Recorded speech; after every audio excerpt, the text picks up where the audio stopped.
인사이트 조세진 기자 올해 초 코로나19 여파로 생활고에 시달리다 달걀 한 판을 훔쳐 코로나 장발장으로 알려진 40대 남성이 최저 형량을 선고받았다. 다수의 동종 전과가 있어 최소 2년 이상의 징역형 선고가 가능하지만 코로나19로 일자리를 찾기 어려운 상황을 감안해 법원이 재량을 발휘한 것이다. 수원지법 형사 12부는 15일 특정범죄가중처벌법 위반 혐의로 기소된 A씨에게 징역 1년의 실형을 선고했다. 재판부는 피고인은 동종 전과가 구해있고 누범기간에 타인의 건조물에 침입, 이 사건 범행을 저질렀다며 코로나19로 일자리를 찾기 어려운 상황에서 생활고에 시달리다 범행한 경위를 참작하더라도 실형 선고가 불가피하다고 판시했다. 검찰이 적용한 특가법은 절도 관련 범죄로 3번 이상의 징역형을 받은 사람이 다시 절도를 저질러 누범으로 처벌하는 경우 2년 이상 20년 이하의 징역에 처하도록 규정하고 있다.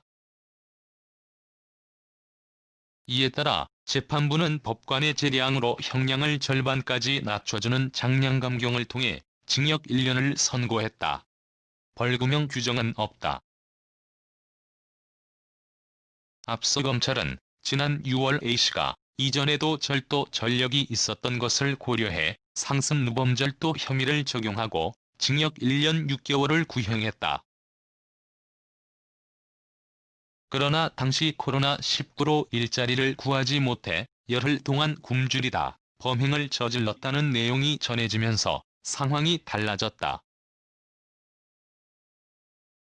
해당 사건을 두고 영국 BBC 특파원은 자신의 SNS에 한국 검사들은 배가 고파 달걀을 훔친 남성에게 18개월 형을 요구한다.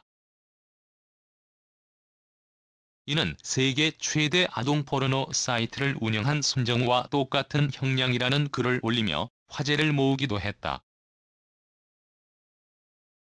JTBC 보도로 처음 알려진 이 사건은 40대 남성이 지난 3월 23일 새벽 경기 수원시의 한 고시원 들어가 달걀 한 판을 훔친 혐의로 기소되며 코로나 장발장 사건으로 불려왔다.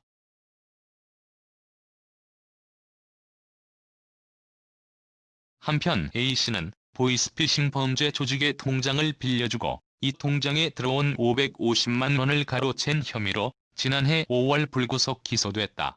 그는 재판에 출석하지 않다가 올해 2월 징역 1년을 선고받아 체포영장이 발부된 상태에서 문제의 달걀 절도 행각을 벌인 것으로 조사됐다.